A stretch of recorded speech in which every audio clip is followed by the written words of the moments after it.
We're going live. We'll do it live. All right. Oh, I did not match this color. So sorry, guys. Hello, everyone, and welcome. We are live. Welcome to the sad but sweet conclusion to the Feb Rising read-along on the Library of Alexandria. We have read all of the Red Rising books, and it has been a blasty blast. And now we conclude with Dark Age, the most recently read and written book by Pierce Brown. Leanna, you're a Pierce Brown expert. When's the next book coming out? Well, he trashed the manuscript he had because it was too dark, and I would love to know what that was. So he's working on fixing it so that it is less dark, I guess. All right. So what we have today, I have joining us, Alex Nieves will be joining us shortly. He is fighting his toddlers who do not wish to go to sleep.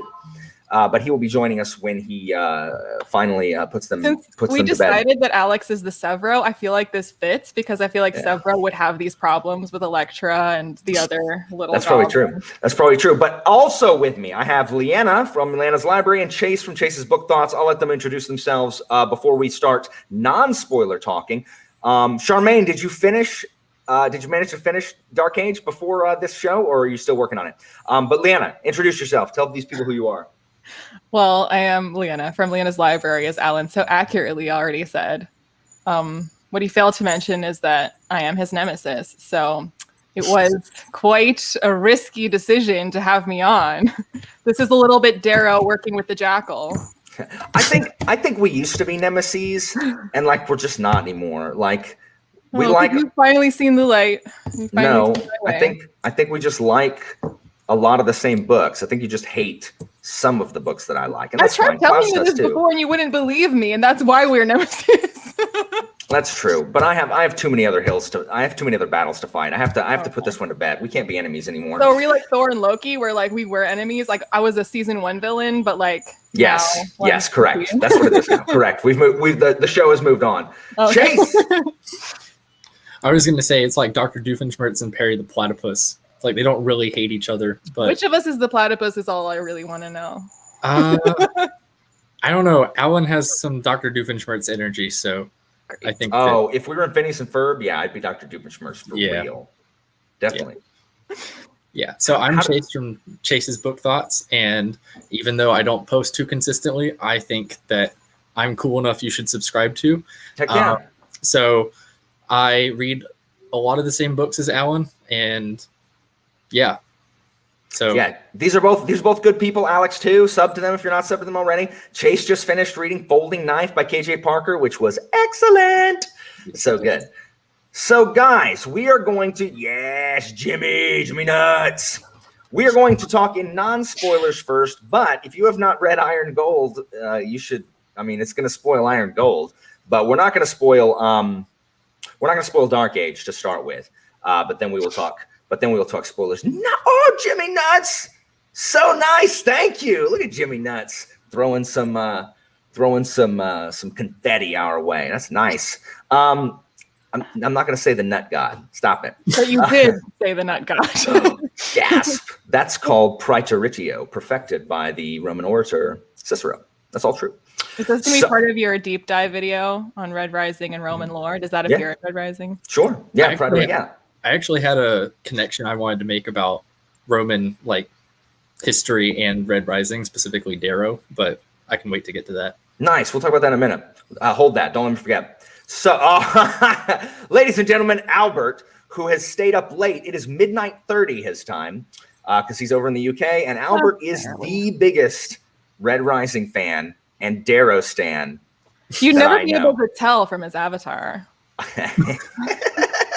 That's true. That's true. Albert is unapologetically a Darrow fanboy. He doesn't care. And so every time I mention Red Rising in a video now, I'm always like, yes, Albert, I know it's your favorite. I am talking about why it's not my favorite. So I just preempt that. So guys, Dark Age. Let's talk about our non-spoiler thoughts about this book and kind of the series as a whole up to this point.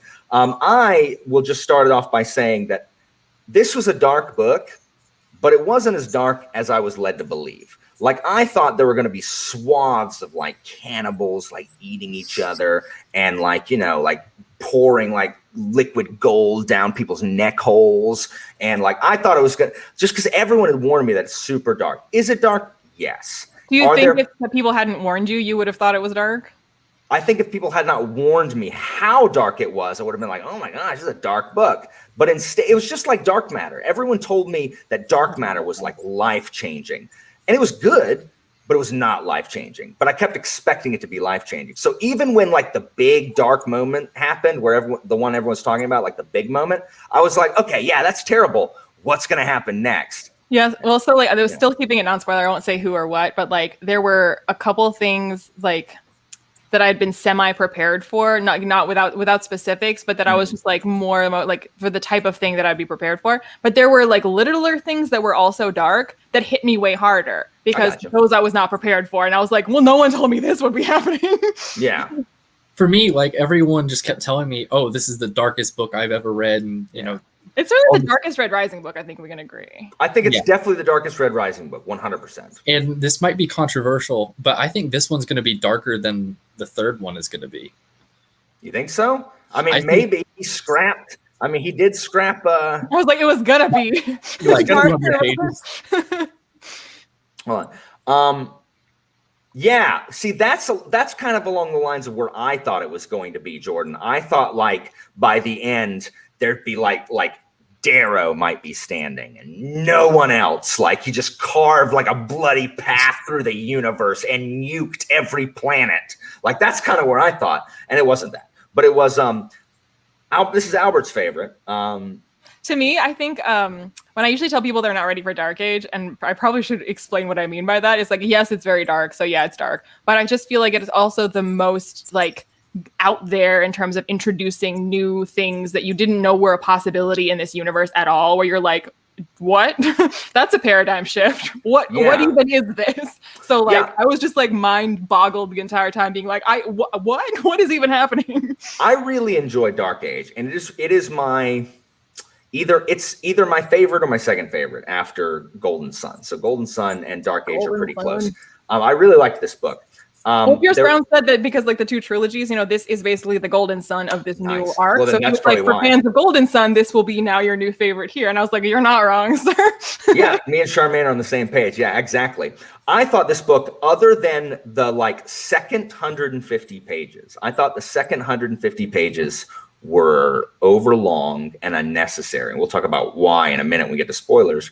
But other than that, I thought it flew by, even though it's the longest one. I really liked it. I think that Pierce Brown is an excellent military writer. Like the stuff with the war, like the entirety of part one, Darrow and Lysander and the war for Mercury, right?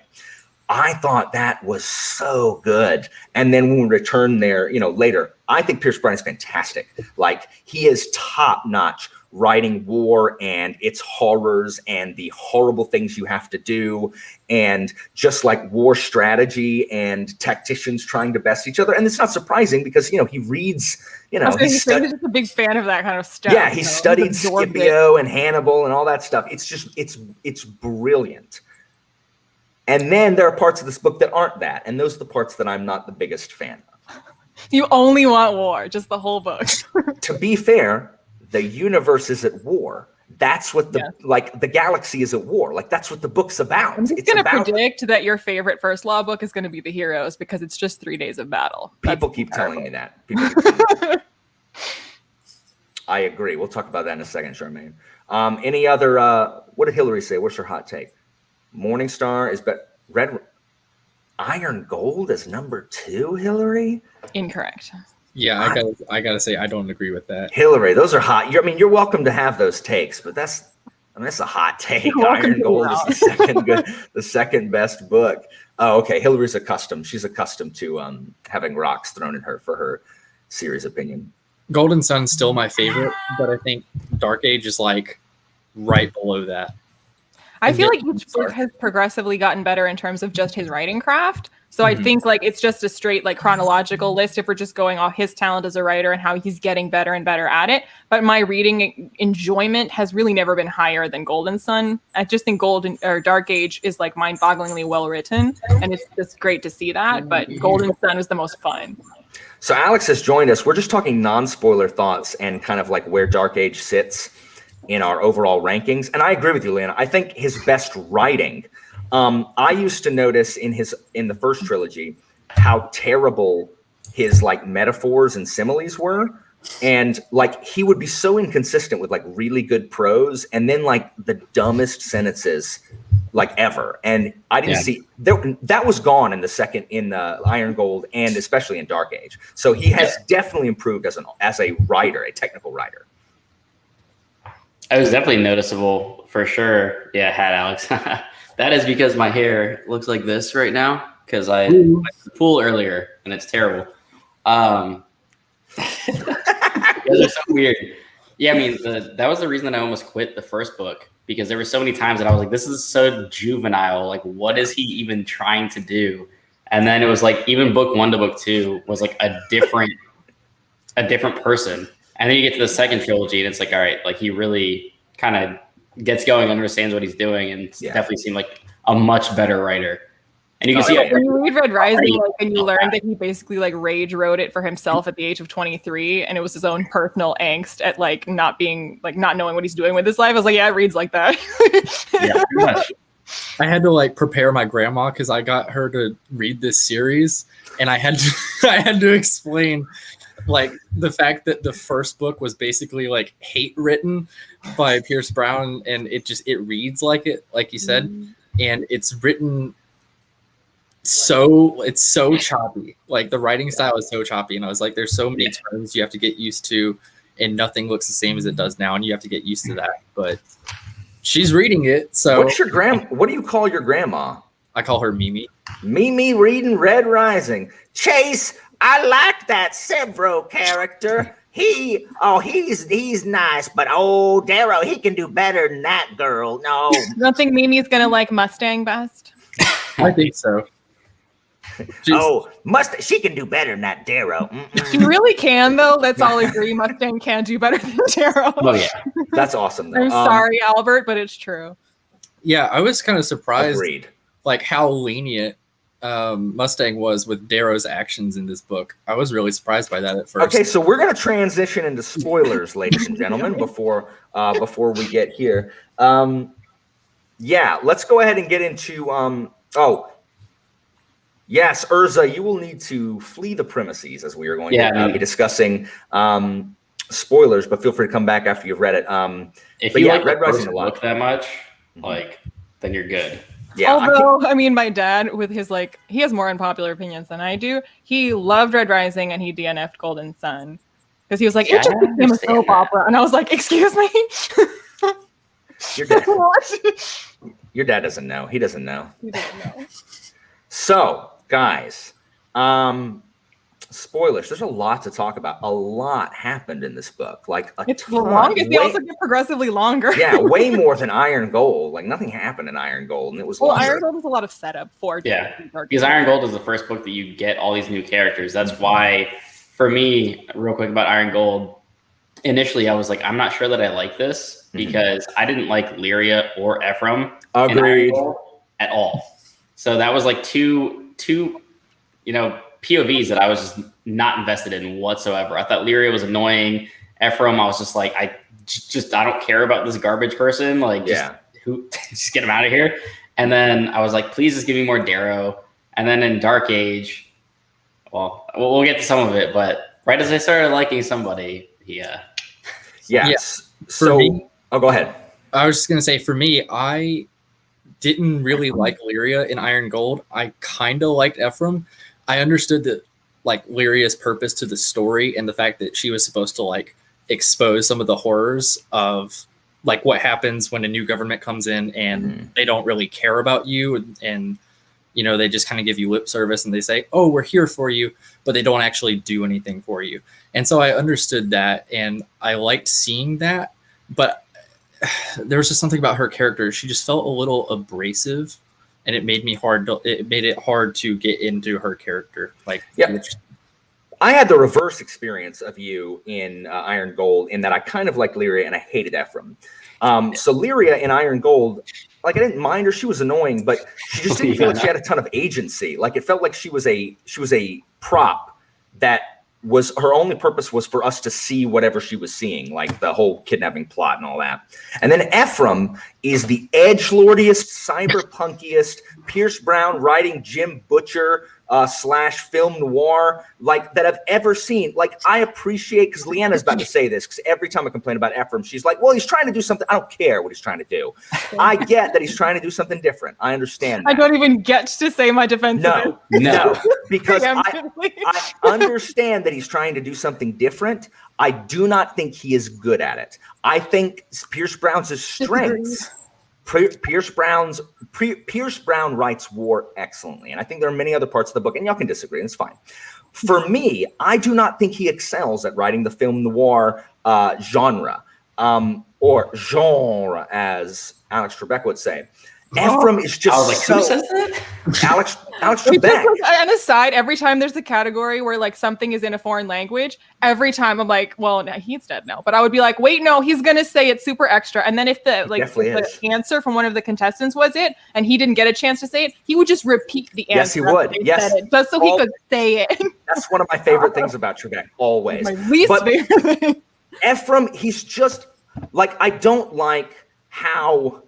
Like, Ephraim, he's always smoking, lighting a burner, and he's just like so like miserable, and he hates, like, he's just had such a traumatic life, and that's supposed to explain what a terrible human being he is, about how he doesn't care about anything, and he's just this like, and I don't like those kinds of stories. Like, I don't like them I don't like mobster movies that do that. I don't like detective novels that do that, and he just is the anti-Alan character.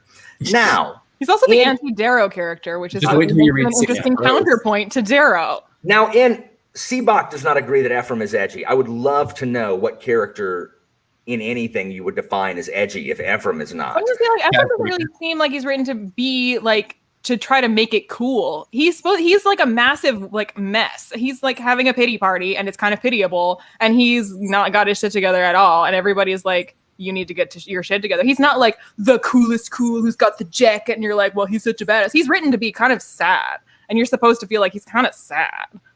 And he is. He does not. It reads to me like I'm supposed to like somehow sympathize or identify with this dude who just like is just mean to everybody and has such this hard edge, and like, but it all is protecting the pain that he's nursing. It's like, I don't care. You know who does? You know what a good character of that is? Darrow. Darrow's a good version of that character. Ephraim is a sucky version of that character. Sorry, go ahead. I kind of got the same vibe that Lena is talking about, like how he's just really sad, like at least in his conversations with like Holiday. I felt like he was just a sad person, and he's just a piece of crap who's just like doesn't care anymore. Plus, he keeps taking Zoladone, which like agreed, Alex. Like, whether he's edgelord or not, I was just like, I don't care about you. I don't care about your problems. Thank you. Go away. Give me more Darrow chapters. Thank you, Alex.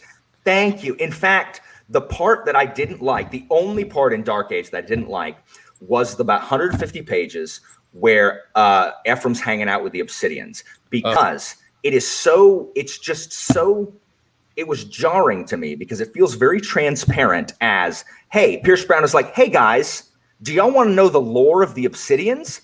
Here, let's take a documentary tour and narrated by David Attenborough about what the lore is behind the Obsidians. You know, like, when I cared about that? When book 2, when we had Ragnar and Sephi, when we first met them, that's when I cared about Obsidian lore. Some Obsidian lore in book 2. Do you know when I don't care about Obsidian lore? When it's shoehorned in the middle of an incredibly like tense climactic war for Mercury. I don't care. I don't care anymore. I'm past that. Move it along. Oh, the big, like, who's the guy that comes out of the dark? What's that guy's name? Volsung Fa.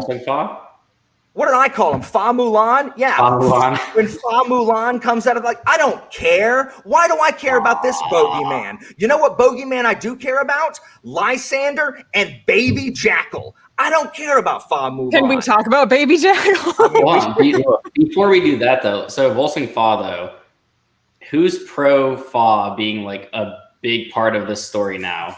Because he seems kind of like the villain that's like just evil for the sake of being evil. That hasn't. Maybe it'll get explained in book 6, but he feels like he was sort of like put into the story when you have these other things that are much more interesting, and then it's like, oh, here's just like the rogue Obsidians that are here to just kill people.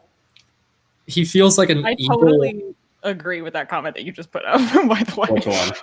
The Oh, one about that's how the not world opened up and it wasn't just about Darrow and just about Darrow's battle. Like, there's just so much more to this world. That's why I like these new books. It feels bigger because of things like for sure. Volsung Fa and like stuff with Ephraim. Fa. Look, I am not angry that it wasn't all Darrow. You seem I am very talking angry. about the plot. Okay, I hate Lysander, but I think Lysander is Lysander is a so well he is a written. fascinating, Very well written character. he is a well-written character. What is going on with him is fascinating, Talk but about I hate Shakespearean. him. I also don't understand how Lysander, Mr. Like, oh, allow me to read my book as I prance around the koi pond while I'm raising up. How does Lysander You're survive? thinking of Roke. That's more Roke. No, it's Lysander too. He's the same. Like Yeah, I mean, he was a space pirate with Cassius for however many years. doing nothing. Lysander is useless and yet survives when the Olympic Knights are dying left and right, and Lysander's like, oh, somehow I managed to crawl under the thing and not be shot.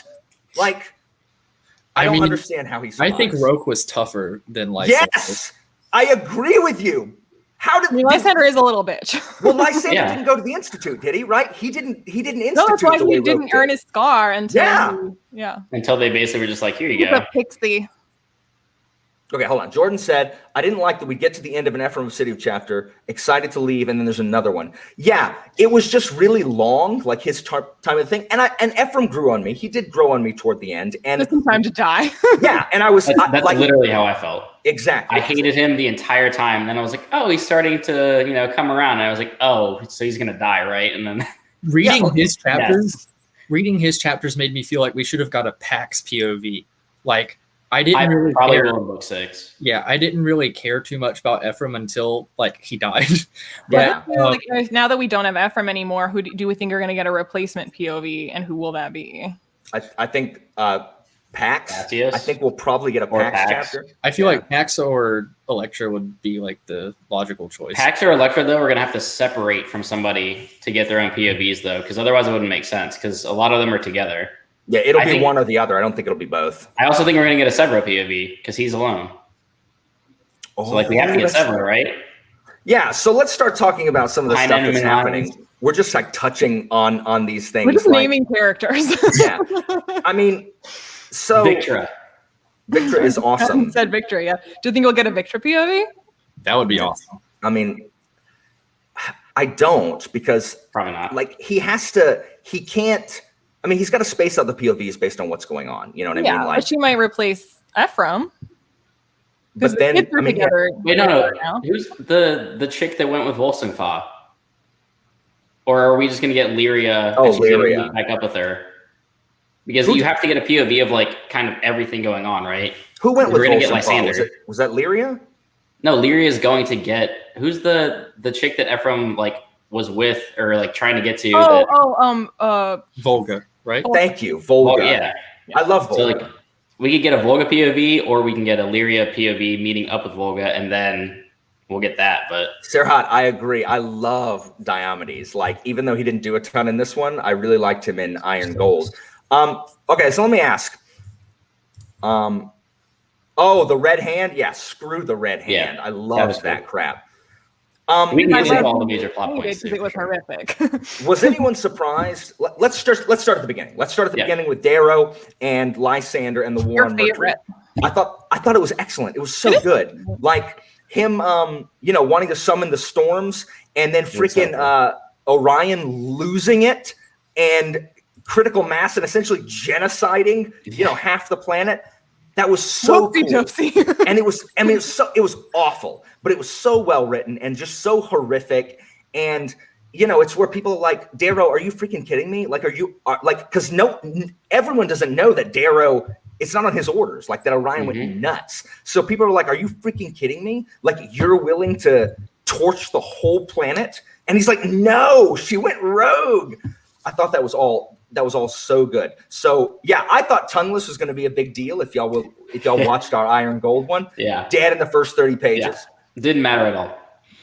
I thought he was going to be like the Ragnar replacement because it's like, all right, cool, new stand-in Obsidian. Oh no, okay.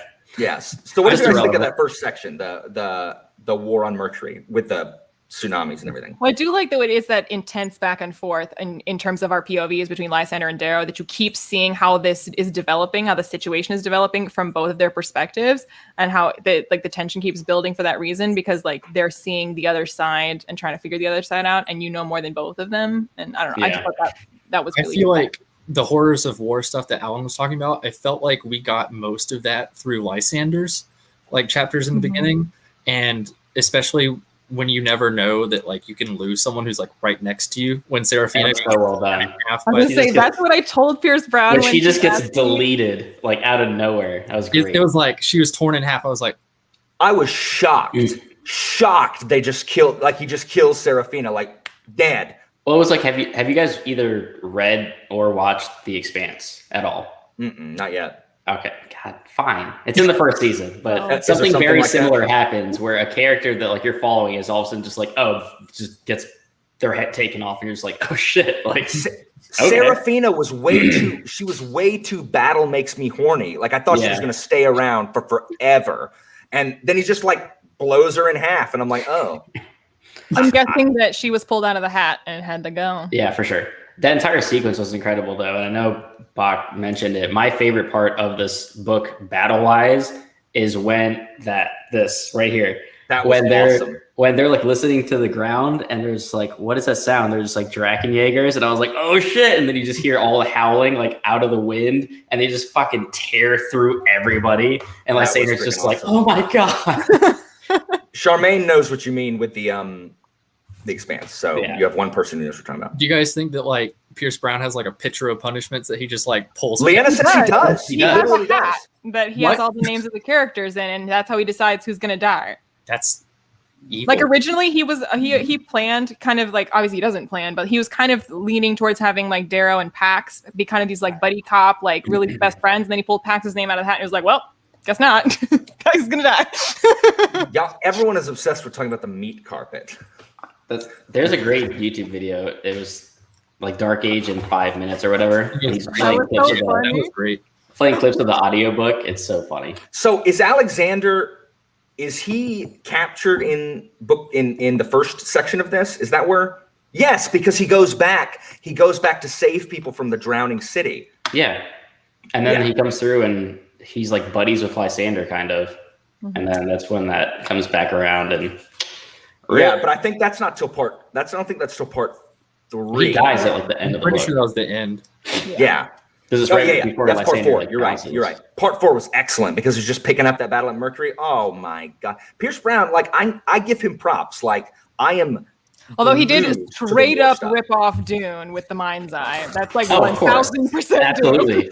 He's on a desert planet and he goes into the Mind's Eye and it's just like. Oh, freaking! Also, fear is the torrent. Are you kidding me, sir? Are you kidding me? Lysander's. Oh yeah, the Mind's Eye. He did that on purpose. I don't think. Well, no, he's like not. He's unapologetic and unabashed about like, yeah, I ripped that off of Dune. Straight up, fear is the mind killer. Like resolved, but Apollonius like showing up in Lysander's chapters, was that like? That was weird. Yeah, I think he was there. Because I hope we get like some resolution on that. I'm sure we will because he's ticked off at Darrow again. Like, but he's mad at everybody. I mean, that's true. He's just gonna pick whatever side is gonna win at the end of the day. I mean, I think he's really awesome. I just want to see him like. I love the Minotaur. I'm hoping for so much Minotaur in book 6. I just need so him excited. To like just mow through a ton of people. Like I need him to mow through a ton of people while reading a Shakespearean sonnet. Shall I compare thee to a summer's day? Or like is that the most appropriate Shakespeare for that scene? I think he might just like quote Shelley or something. There's a ton of like Shelley in this book. Oh, yeah. And then there was when Lysander was walking in the desert and he saw the stone, which is like an homage to the poem Ozymandias by Shelley, which I thought was super cool. But I had no idea about it. I did not either. We all Yeah, don't no, know. it's like So, so we lose Seraphina in part 1. We lose Yeah. Tongueless in part 1. rip. Alexander's Who cares? captured, or he's presumed dead because he goes Yeah. into the Free the People. Darrow treats him as if he's going to go die.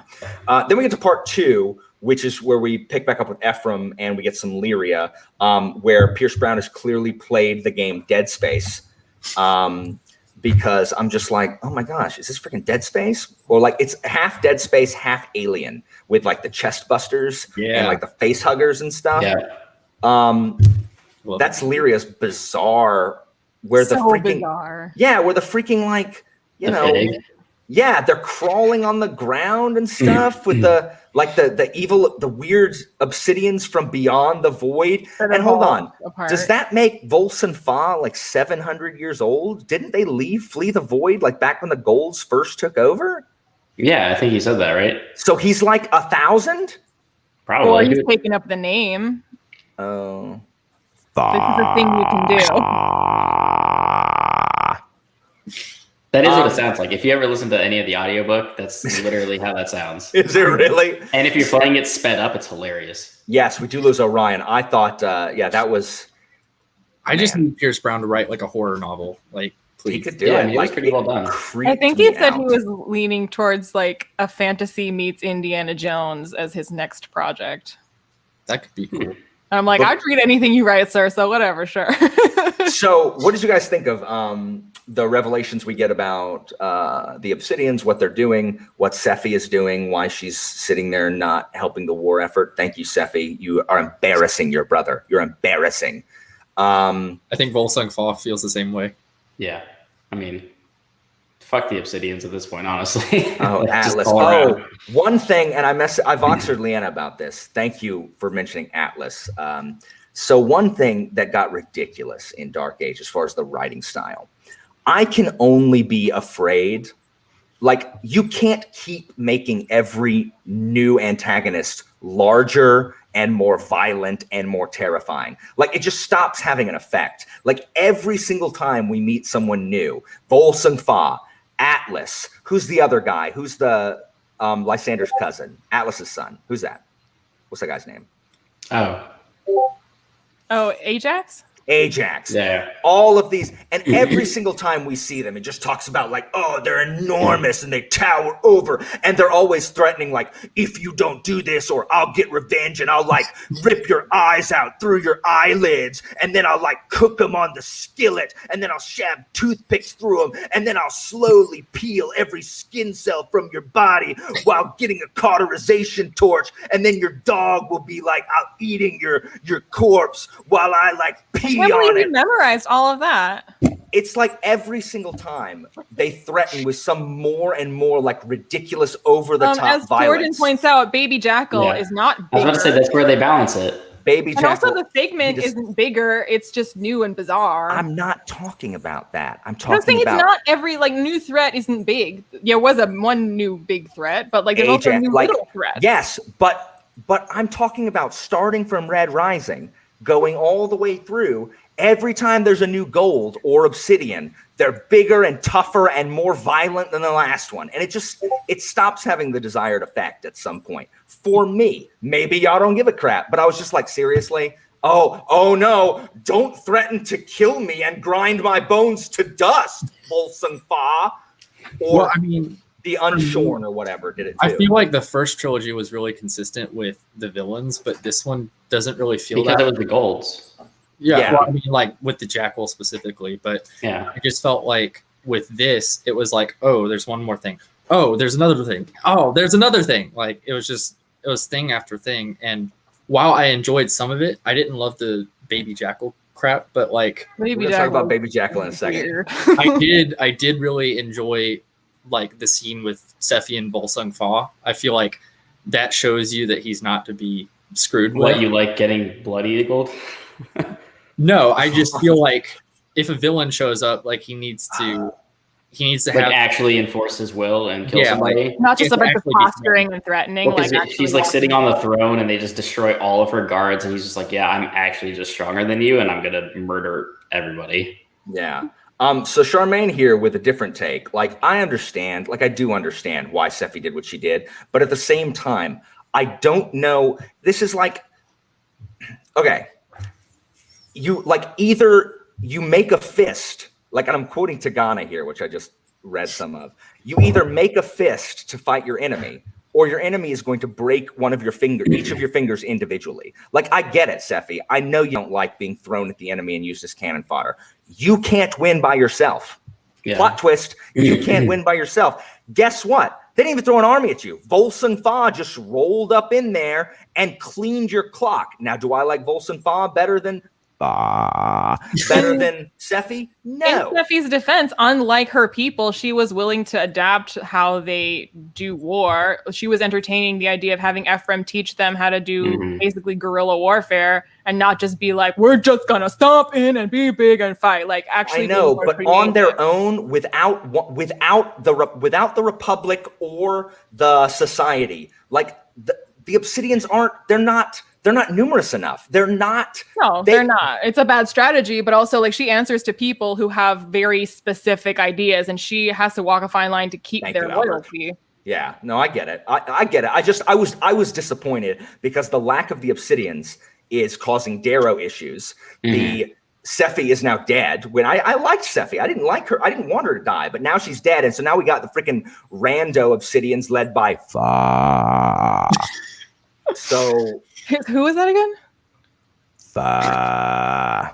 Hold on. The size of the Drachenjäger. Okay, the Drachenjägers are freaking awesome. The freaking Gundams that the Reds ride. Like, I love. What's his niece's name? Again, I read this at the beginning of last month. I thought for sure she was gonna die. So did I. 100%. As soon as he was just like, all right, you can tag along, I was like, she's gonna die. But Alexander died, and his niece in a Gundam is freaking awesome. I just pictured Pacific Rim this entire book, basically. I keep saying the best soundtrack it was so good while reading Red Rising is the Pacific Rim soundtrack, because all those battles, they sound like the Pacific Rim soundtrack, just giant things doing giant things.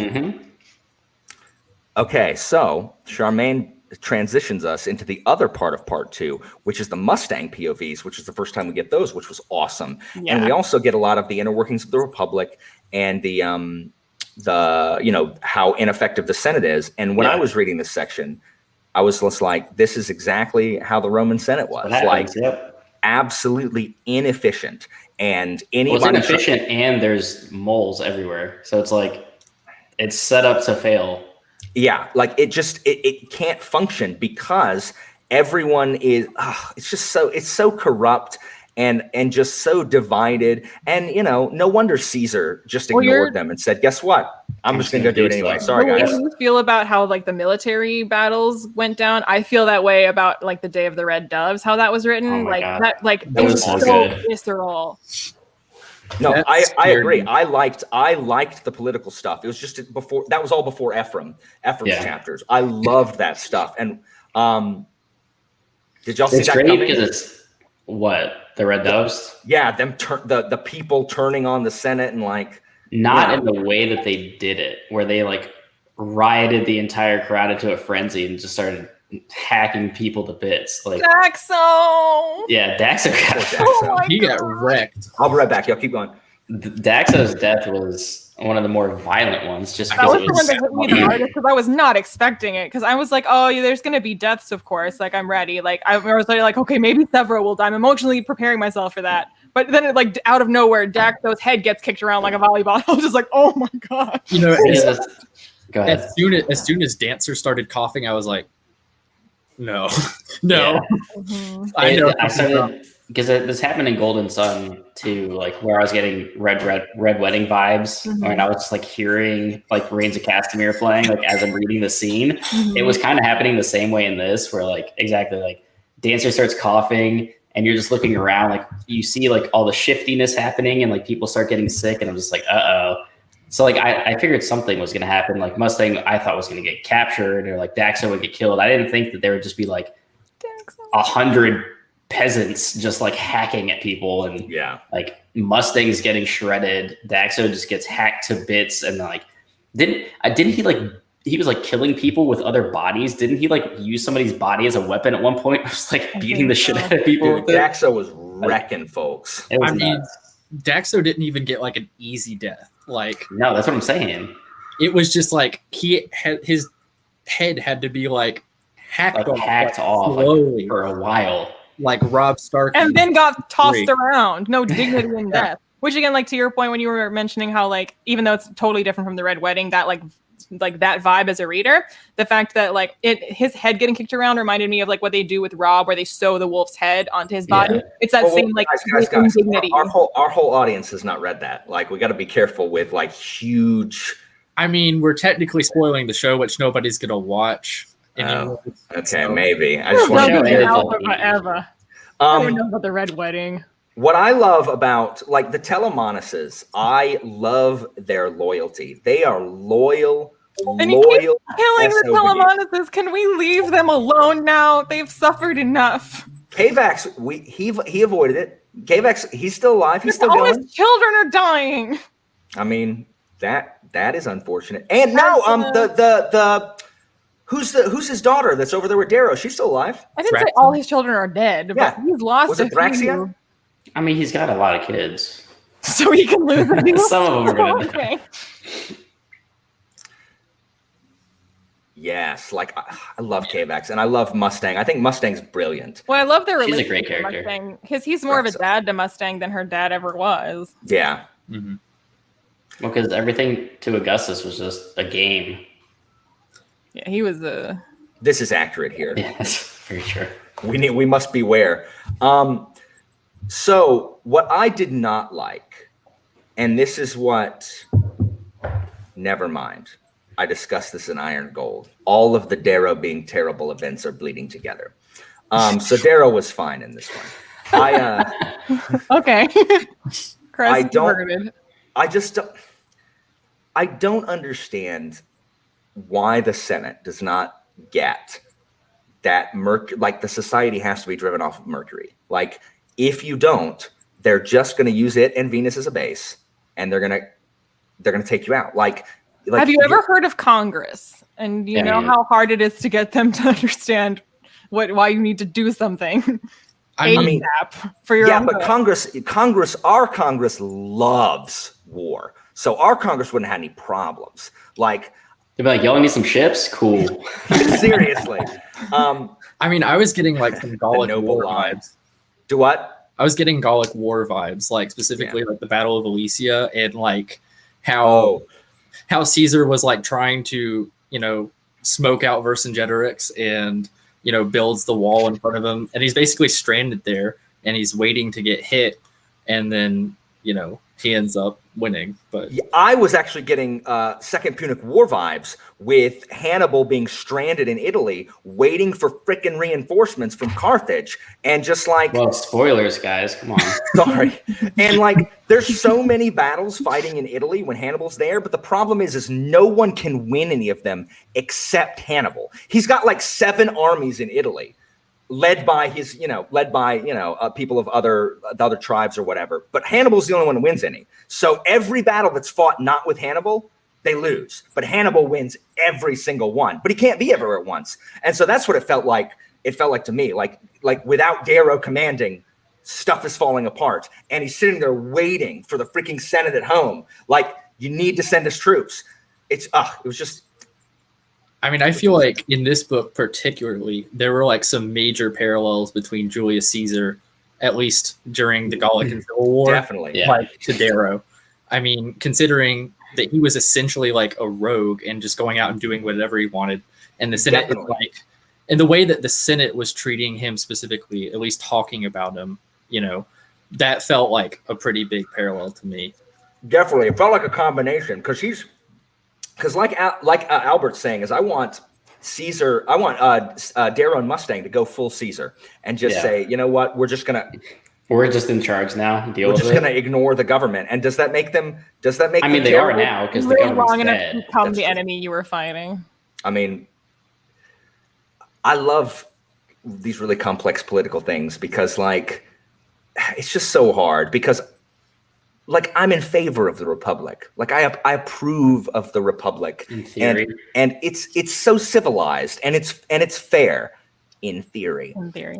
And The then problem is that Lyria people would are the ones disagree. are operating Yeah. here. Everything sounds good on paper. And then, yes, so it Like should be communism sounds good on paper, but the be a problem is republic. humans. The Senate should be filled with people that I think are competent. And as soon as they are not competent, according to me, they should go away. So a benevolent dictatorship is the best way to go. No, I want it to be a republic where everybody has a say, but I but can not veto it. really. You have a greater say. Yes, I want a society where all men are created equal. But Except some are more Some are equal more than equal others. than others. Correct. I want it to be Animal Farm, where some animals are more equal than others. Oh, an Animal Farm is definitely sending us the message that this is how things should Exactly. be run. Exactly. Yes. The issue too, though, is like politics is hard enough, and what like we're siding with Darrow, like he's our main protagonist, like we want him to succeed, but at the same time, like he's also a loose cannon, and it's just like I need to go murder billions of people, like get out of my way. And I mean, like to the that's why it's well written, because it's not all just like, well, Darrow and Mustang are right and everyone else is stupid. Like they have excellent points on the other side when they're like, you know, Yeah. any power we give you, it's not like you're going to return it to us after this crisis is over. If we give you more power, that power stays. And the more power we give you, the more powerful, like this is no longer going to be a republic if we do that. So like, we can't just do that. And you're That's like, all yeah. government. Lincoln leveled the income tax for the Civil War, and it's like, no, we just need it to pay for the war. After the war, it's gone. And he suspended habeas corpus. I mean, Yeah. So like, but crap, just like the government takes power and doesn't give it back. Like Of it's just, course. that's just not in governments to do. But I mean, Charmaine's right. Like Seffi didn't have a Senate.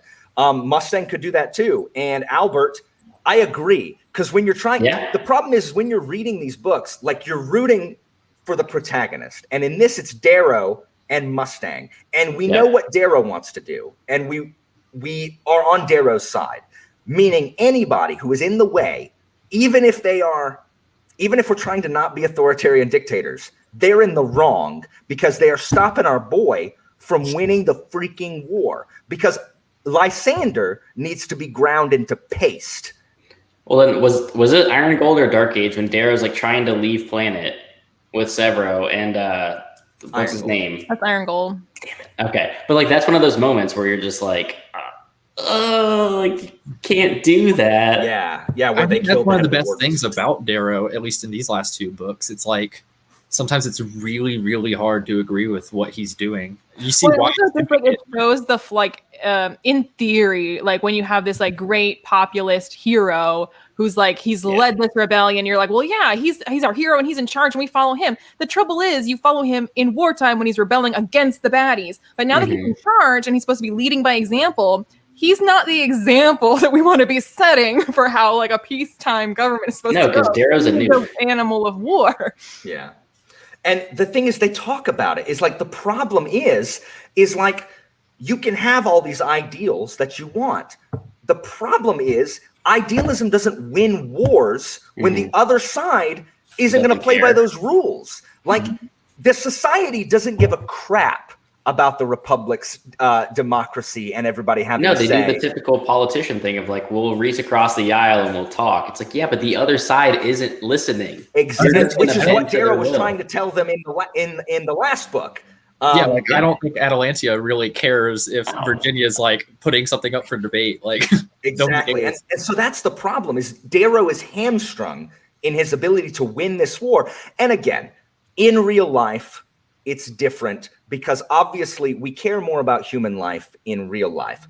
I don't care how many billions of society members are wiped out in this book. They're not real people. But so like this is cut again a swath. why the Lysander's chapters and how he's written and everything is so good, because like I mean from where he sits, like having Gold in charge may have not been the most equitable and the most perfect, but it seemed a lot less chaotic and a lot less bloody than was going on with Darrow and Mustang in charge. Like, they're great ideals and constant war and chaos, and they're like, is this the best way to go? It seems like Golds weren't perfect, but it was certainly better because than at the same time, though, it's like, so of course a Gold would think that, though, because they created the structure that they live in, which gives them everything, and everyone else is a slave. Like, that's what I found interesting about Lysander this time around, is how he finally is like, oh, I'm going to try and lead the Golds here, but without the prior mistakes that we made that led to this whole thing in the first place. And I think that's what makes him particularly dangerous, is not what he can do, but why he does what he does. But also to that, though, is like, that's how he goes into these POVs. But like, as the books progress, you see more and more of him being like, oh, so like we have to actually be a little bit more authoritarian and like rule with an iron fist. And he starts leaning into a lot of the same things that the whole revolution started because of. And Lysander conveniently ignores the only reason it's like this and it's chaotic, and the fact that like the Republic can't do anything about the Red Hand and all this stuff is because Lysander and the rest of the society won't fall in. If they would stop going to war with the Republic, the Republic might be able to put some resources toward their Republic, maybe. So like Lysander's argument is like, I understand it, but part of the reason the Republic government is chaos is because the society keeps going to war with them.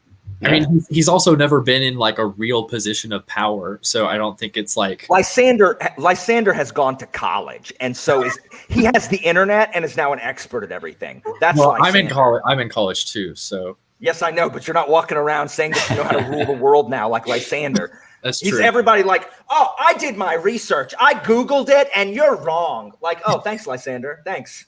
You're actually Lysander. Yes. I think it was a quote in this book where he said that he fears any man who believes in good because they can justify any evil. And I feel like that plays out for like all of the perspectives. Everyone has their own idea of good. And they're that's all the hero of their own story. Except Ephraim. Ephraim doesn't believe in good. That's why he's a great counterpoint to everyone else who's out here going like, do the right thing. We must do the moral thing, the thing for society, the thing for Gold to win, the thing for the society. And Ephraim's just like, all y'all, this is bullshit. And he's just the most cynical, doesn't care, nihilism all the way. Like, which is great to balance that. I'm so glad he died. Me too.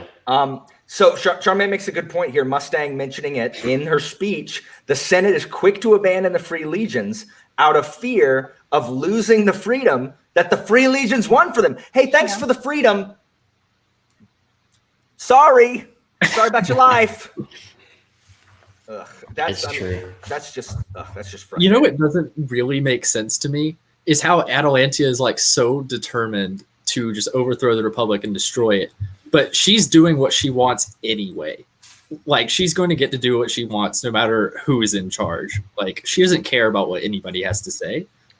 Atlantea's power mad. She's power mad. Ajax is dumb. I like Atlas better because at least he's not huge. He's like, he's the starving child from the woods. He's so sizist. I was gonna say leaning and being big. These are the big no-nos for Alex. Let me ask y'all, do y'all think that I was tall in middle school and high school? Was tall. And I have no idea how tall you are. I am 5'9" currently. Me too. Nice. Me too. What? Alex, yeah, but you were an athlete, so you were protected. I guess. Athletes were fine. I tutored them in Latin. They were fine with me. Oh yeah, I just forgot that Alan insulted my dad's shoe size. What? Because we're size 13? Because you were saying how you were yelling about how all these characters are too big and how they like wear freaking size 13 clown shoes. And I was like, my dad wears size 13 shoes. And you were like, that's ridiculous. Do you know who else wears size 13 shoes? Clowns. If the shoe fits, literally. Well, we're not nemesis anymore. That's true. Sorry, Albert. Albert, are you like 6? I bet Albert's like 6'8". Like, no, Albert's 8'4", 940 pounds. With 12 fingers. Oh, he's 6'5". Never mind. He's gold size. Nice. Yes, Atlas is my favorite of the antagonist golds currently. I was disappointed in this with how little we got from the Rim. Like, Yeah, know- they did kind of just like disappear for most of the book. Now, Until- honestly, Well, Sarah, weren't they like entirely gone until the very end when it just mentioned that they like took another planet down? Am I misremembering that?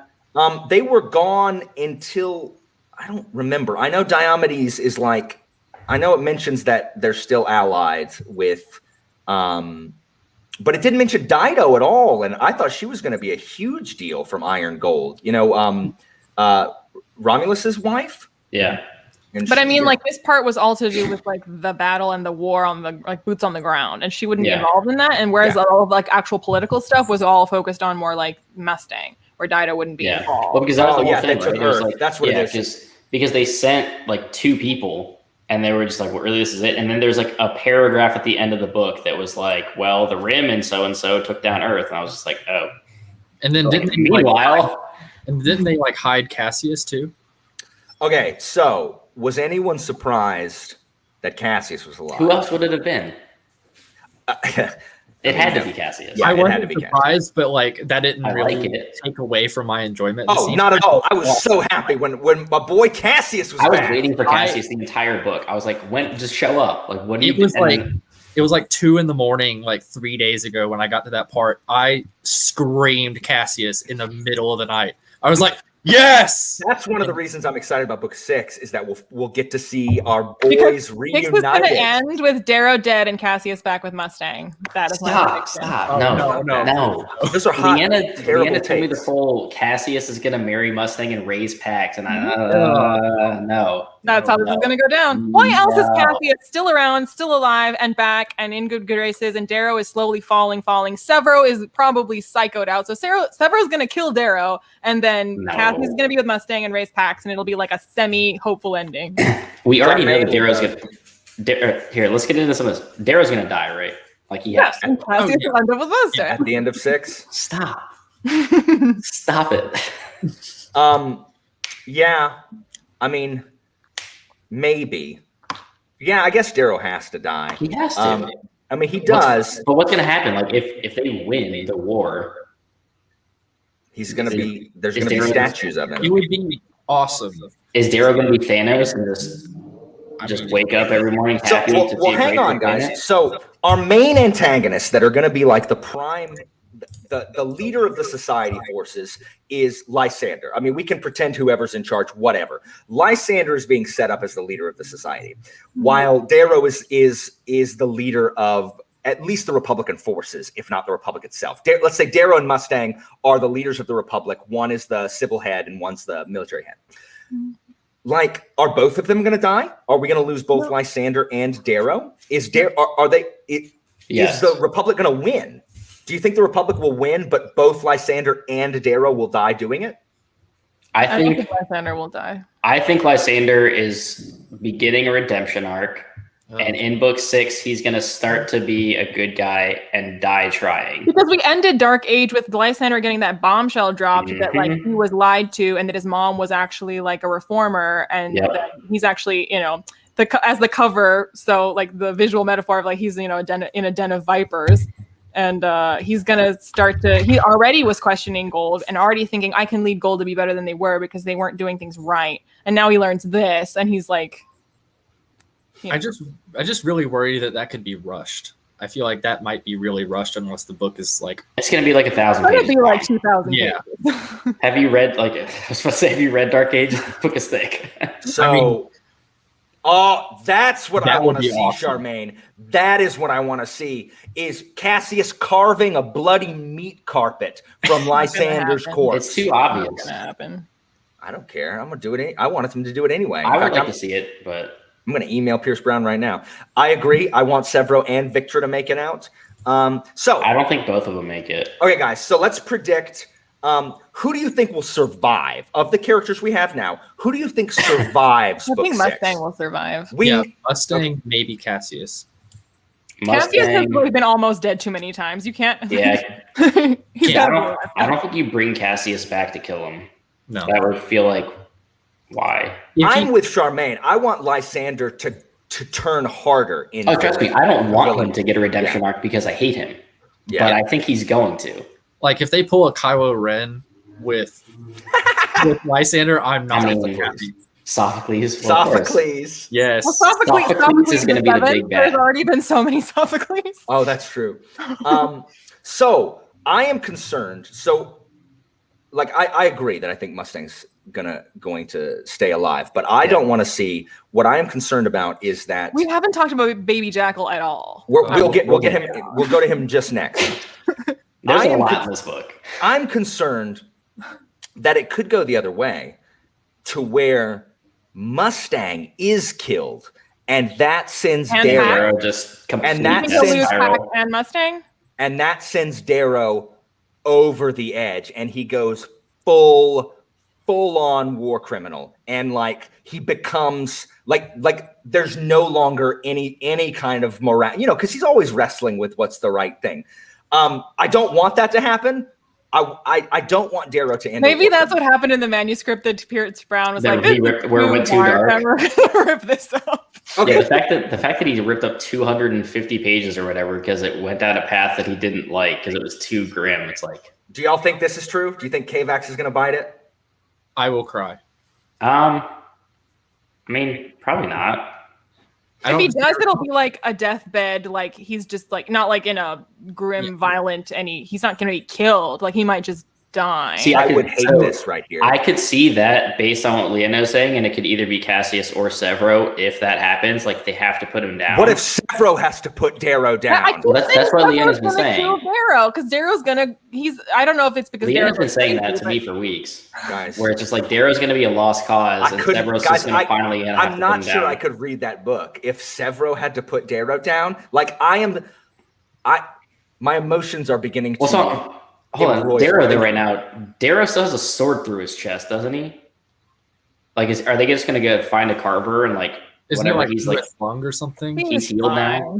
Are they just gonna? Are we gonna start book 6? And they're gonna be like, yeah, we carved him up good, and now I'm certain they did. he's good to go. Make him good. Okay.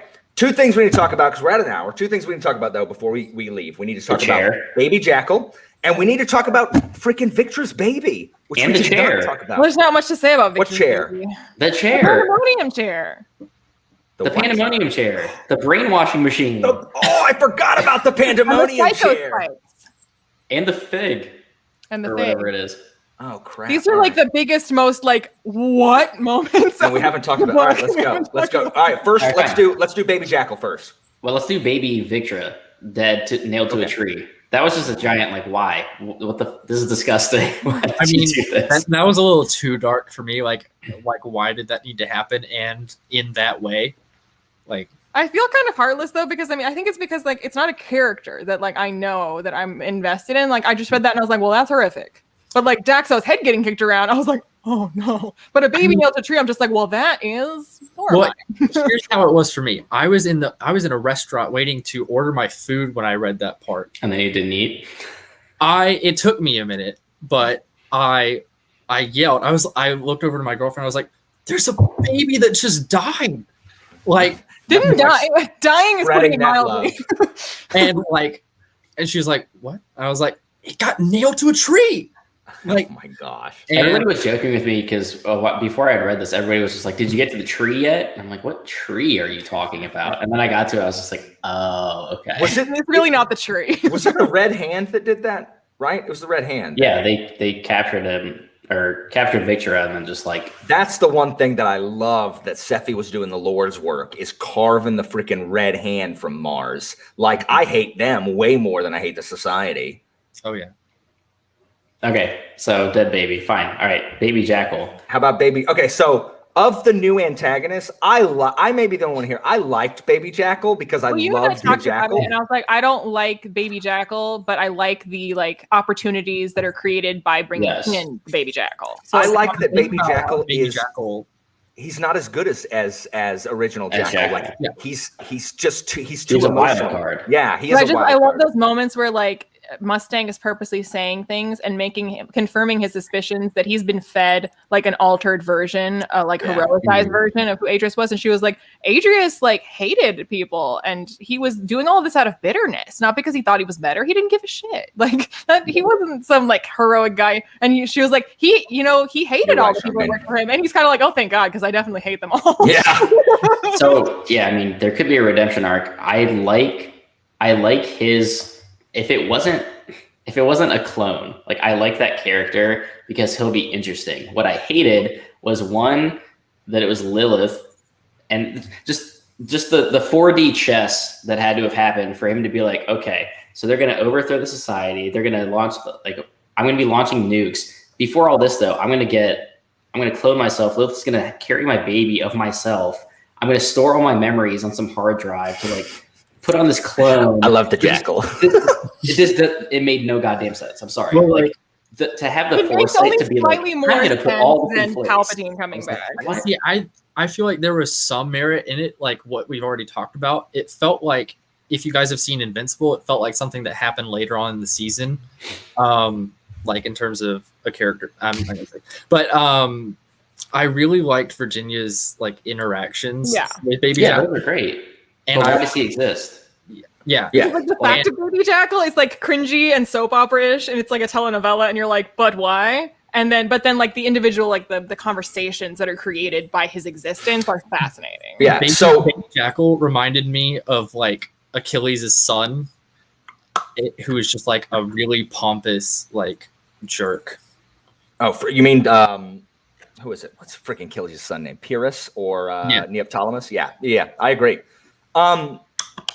My thing on, first of all, this makes sense with the Red Hand, especially the poetic justice about Harmony being the head of the Red Hand and then losing her babies to Victra and then Victra losing her baby to Harmony.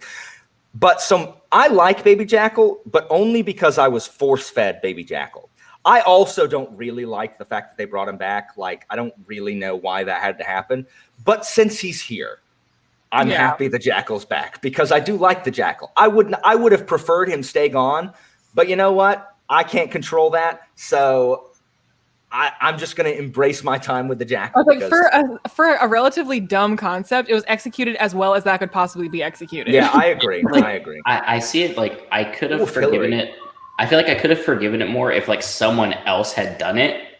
But it's you brought yourself back because you knew that you were going to get taken down, and what? I was just come on, that's a little bit hiding. So this might not be the best time to tell you that I am currently working on downloading my memories onto a hard drive, just in case. Yeah, Charmaine, I agree. I think the biggest problem, other than just resurrecting him, is the field is already crowded with antagonists or possible antagonists. I don't really know where this thread, it didn't go anywhere. I think the function of that Age. situation where Severo has been left with Baby Jackal and the Pandemonium chair is that Severo is going to be turned against Darrow. He was already thinking Darrow's going too far. He could no longer fight at Darrow's side. He's going to be. So you think Severo's going to get Pandemonium chaired?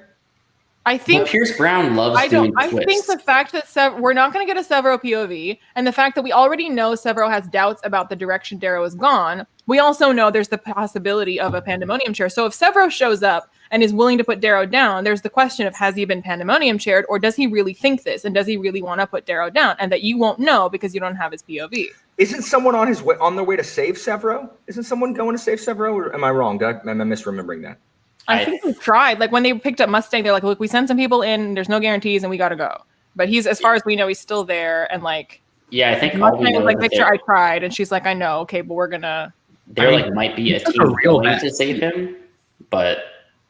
Look at this. Look at Albert. Look at this prediction. But why would Severo kill Mustang? Severo's a Pandemonium machined. It feels like a bit of a stretch. The reason I don't think that though is because the Jackal and Mustang are starting to have a bond, those conversations. So why would he all of a sudden be like, okay, I need you to go kill Virginia? I don't know. So Cheyenne says there's going to be a third trilogy, so here's the thing. Here's what authors do. They write a wildly successful series, and then they're like, you know what? And then I'm going to go write something else. The book is closed on this. And they go write something else. It's not nearly as popular. So they're like, hey, guess what, guys? New book in this really popular series you guys liked. Did anyone ever believe that J.K. Rowling was walking away from Harry Potter forever? Did anyone buy that? Which is I've concluded the series. I'm going to go write something else. No, you're not. You'll be back. Well, she didn't write any more Harry Potter books. Look, Cursed Child's the best one. It's not a book, though. Wait. You're joking, right? Yes. He's joking, I'm but it's joking. also not a book. It's Okay. a Of book. course I'm joking. Here's a better I was example kinda is like- Twilight getting rebooted from a different point of view.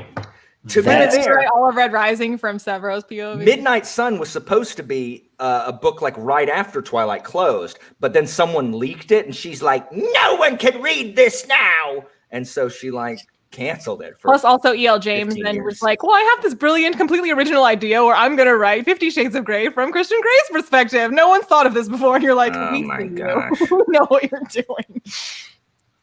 I agree. I did not like how little Severo we got in Dark Age. But the little he No, works it's- well in small increments. Like you can't overuse Severo, which I mean, Pierce Brosnan said that himself. Like you keep wanting to bring Severo in, but like you can't just keep bringing Severo in. Like he has to be Is- like small doses. Is Yeah. Severo captured right now though? Yeah. He's capturing. He still is. Mhm.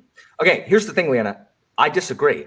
I am happy every single time Severo and the Howlers That's show up and because save he's the like, day. all are. like what they Every people time. say about like food or whatever that you should eat and then but not eat so much that you're like sick, but when you still want more. So you like use enough Severo to where you still are wanting more and you're not sick of Severo. Okay, See, but If you overuse him, you'd be sick of him. go ahead, Jason. I like Severo the way I like Tyrion. Like they are very important Really unlike characters Severo. that I mean, although they're completely different, I Yeah. like them so much. Like I probably like Severo more than I like Darrow.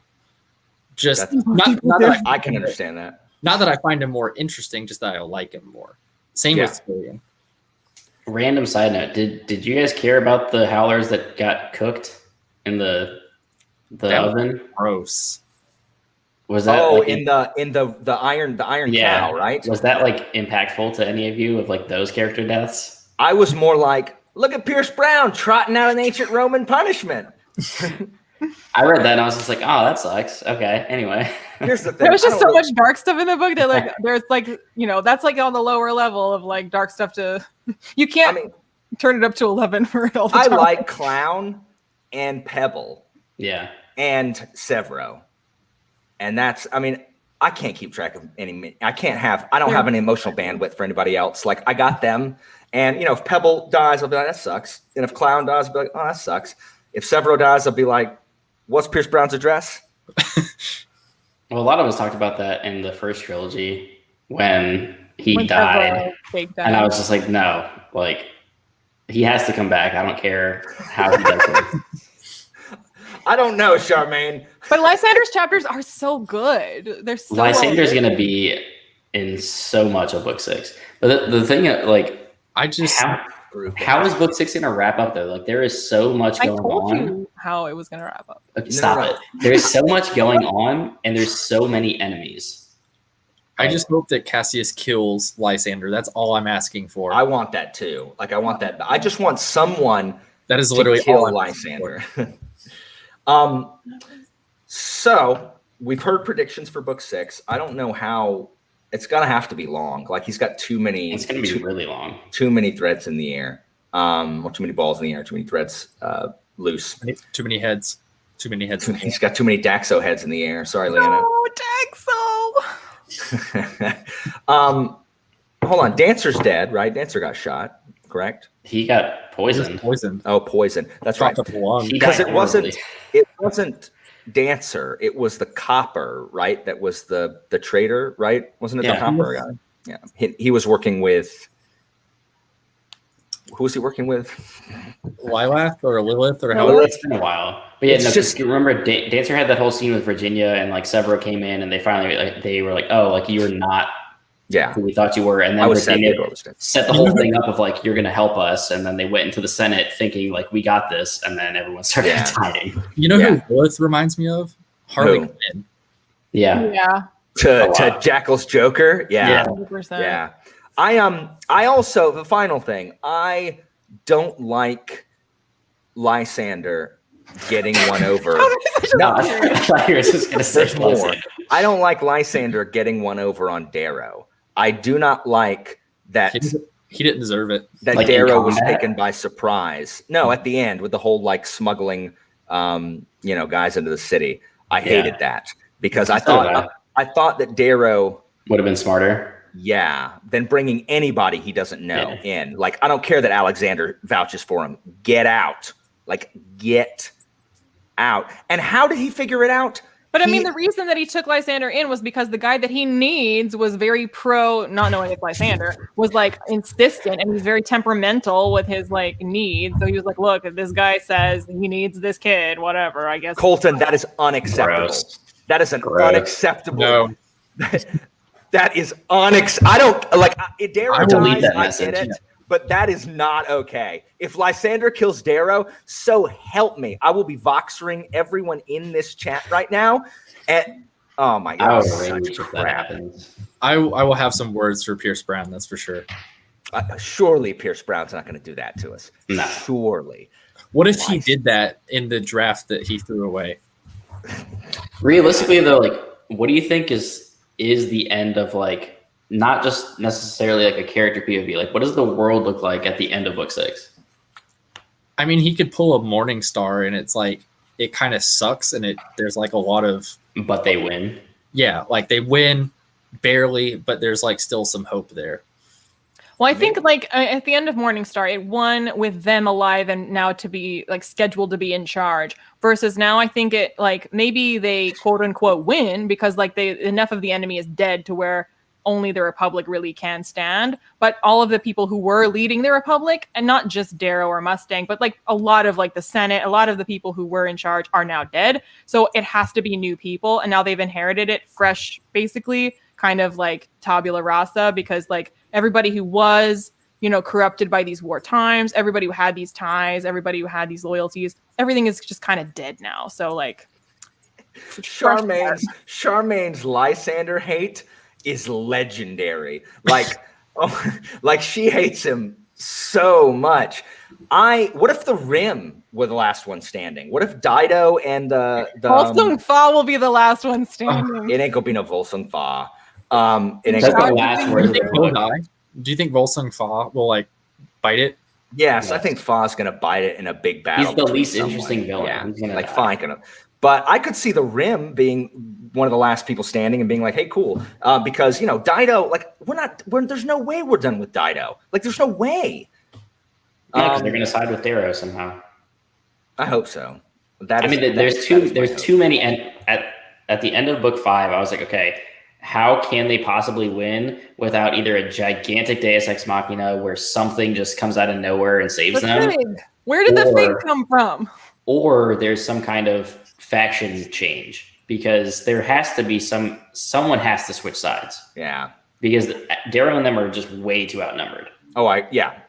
What is the fig? Like, what is it? Is it just like an AI that like makes you superpowered? Like, is that what it is? We keep getting teased at like there is a larger thing or their organization or something that is like Behind it. the manufacturer / operator, but because she keeps getting alerts like you need to go bring this in for service. Bring it to And home it's or like, whatever. to where? To what? Who's gonna service this? So that's what I'm saying, though. Is there going to be like some massive Deus Ex Machina at the end where she like finds some super weapon and just like That's what I've been blows calling everybody for out a of the while, sky. Albert. I hope that Diomedes changes sides. That would make me so happy because I really like Diomedes. So I don't know what the fig is. We found out who the queen of the syndicate was, didn't we? Who was it? I've forgotten by this point. There's so much happened in that book. Didn't we find out who the queen was? Wasn't it Lilith? Wasn't Lilith the queen? I thought so. the Syndicate. Yeah, because didn't that whole thing turn out to or am I wrong with that? Albert knows. Albert, who's the syndicate queen? That's but correct. Anyway, guys, thank you so much for being on here to talk about Dark Age. Like, I am sad. it's It Lilith. was Lilith. It's Cool. Lilith. I am sad that we have to wait an indeterminate amount of time At least a year, for probably. book 6, at least a year, because he He hasn't just written. tore up a fourth of it. He's not even done with draft 1. And so it's probably realistically going to be at least 2 years, which is, what is he doing? He doesn't have any other series. Like, what is he Although doing? he was working on getting on the adaptation. Like What adaptation? he The keeps one that he keeps hinting at it. canceling. Yeah, because he keeps being dissatisfied with something. For but what? he keeps TV or not telling movie? us. Is it a TV He show or won't movie? tell us. I don't think he ever said. Pierce Because he keeps Brown. saying, I'm about to have an announcement, and then he'd be like, well, actually, something like about it like didn't go through. Sorry, guys. You know, Okay, like Pierce there will be Brown- an announcement, and then like he's like, well, just sorry, guys, because like something didn't go through. Pierce Brown, stop it. Nobody cares. Finish book 6. then worry about the TV show where they're going to mess up your Also, he freaking did just write a short film. about Red Rising. No, I mean, like, it was a whole other project that went Pointless. to like, film Pointless. festivals. Stop it. Just like Stop he it, said he's Pierce not busy. Like, he did do He's that. not busy. Okay, so in what? When did Dark Age come out? 5 years ago? No. 2 years ago? About 2 years ago. ago. 2 years ago? Okay. I mean, if we want to start this conversation, there's there's many other series we could talk about. That's true, but I don't care about any of those right now. I care about seeing book 6. Look, I will write a script and I'll get back to you in a month. And I will write it. I will He was write- busy regretting adding Jackal 2.0. It's okay. There's going to be a 3.0 in book 6.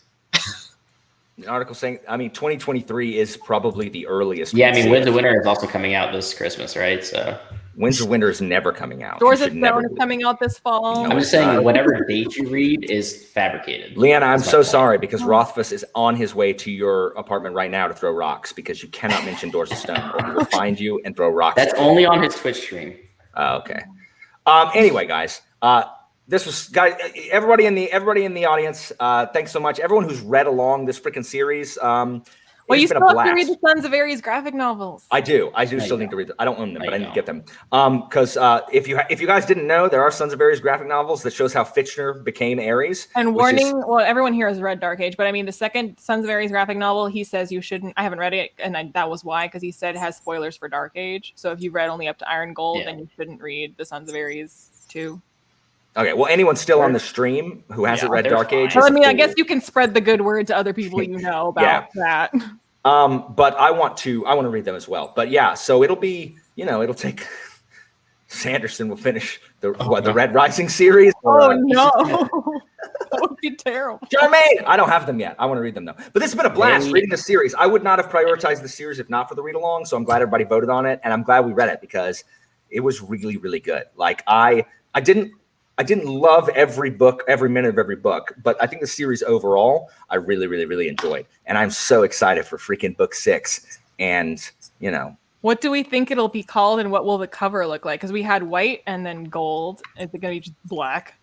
yes. and it'll be called Suck It, Lysander. That's what I hope it's going to be called. Suck It, Lysander. So anyway, if you guys are not subscribed to all three of these people, you definitely should be because they're all fantastic. Thank you guys, panelists, so much for talking Dark Age with me. Those of you watching at home or watching later, thank you for participating in the Feb Rising read along. And we are the read alongs here are paused for July, and we will begin them again in August with August of the Apt, where we're reading the first 4 books in the Shadow of the Apt series by Adrian Tchaikovsky. Look later for me and Leanna on a live show, on the Shelf Space live show, reading one of her favorite books, The Wolf by Leo Carew. Oh, I can't wait for Alan to just hate Join it. us there as well. No. Oh, if I hate it. So yeah, a lot of people. Nice. Blood Red. That would be awesome. 5 stars, 4.5 stars. Oh, it's storming outside. Anyway, thank you guys so much, and have a great rest of your evening, and happy 4th of July. Unless you're British like Albert, then I'm sorry.